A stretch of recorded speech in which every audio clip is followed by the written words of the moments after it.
La reine a été mise en garde contre le prince Andrew par un commentateur royal, qui a déclaré qu'elle aurait dû l'exclure des palais. Hier, les avocats d'Andrew ont fait valoir que l'affaire civile d'agression sexuelle contre lui devrait être rejetée. Le duc d'York, 61 ans, a vigoureusement démenti les allégations de Virginia Robert Giuffre selon lesquelles il l'aurait agressée sexuellement il y a 20 ans.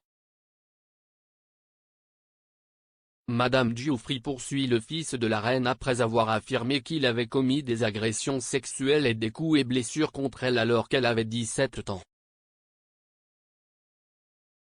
Lors d'une audience à New York, un juge a déclaré qu'une décision serait prise très bientôt sur le rejet de l'affaire. La reine a récemment été invitée à retirer Andrew de son poste dans les palais au milieu de la bataille juridique en cours du duc. La journaliste Yasmine Ali-Bey-Brown a été interviewée pour le documentaire de Channel 5, 2021, The Queen's Terrible Years, sorti en novembre. Parlant de la reine, elle a déclaré, elle aurait dû l'exclure, non seulement de la vie publique, mais de sa position dans les palais. Elle n'a pas fait ça. C'était sûrement quelque chose qu'elle aurait dû être vue faire. Le film, sorti avant l'audience de cette semaine, a identifié les réclamations contre Andrew comme l'un des points les plus bas de la famille royale en 2021. L'année a également vu le décès du mari de la reine, le prince Philippe, décédé en avril. Le duc d'Édimbourg, l'époux royal britannique le plus ancien, est décédé au château de Windsor à l'âge de 99 ans.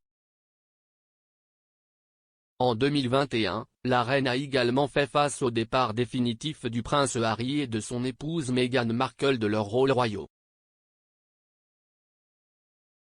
En février de l'année dernière, Sa Majesté a confirmé qu'après les négociations, le couple ne reviendrait pas au cabinet en tant que membre de la famille royale.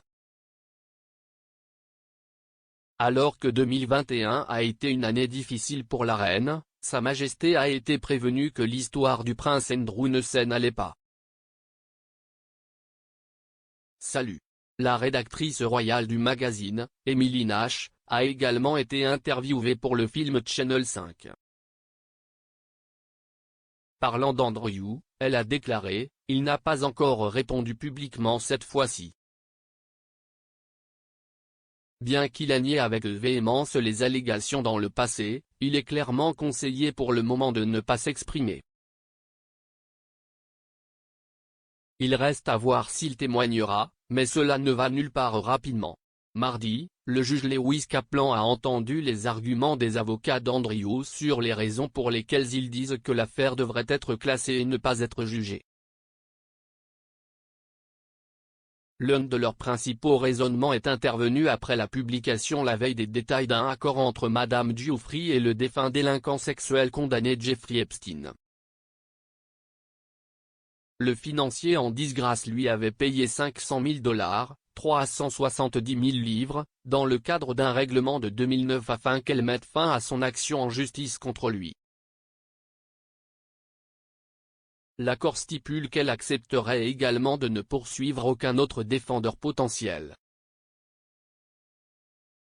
Les avocats d'Andrew, qui était un ami d'Epstein, affirment qu'il est protégé par ce libellé de l'accord. Cependant, l'avocat de Madame Giuffre, David Bois, a fait valoir mardi que le règlement d'Epstein avec son client n'était pas pertinent pour son affaire contre Andrew et que le duc pourrait toujours faire l'objet de poursuites judiciaires.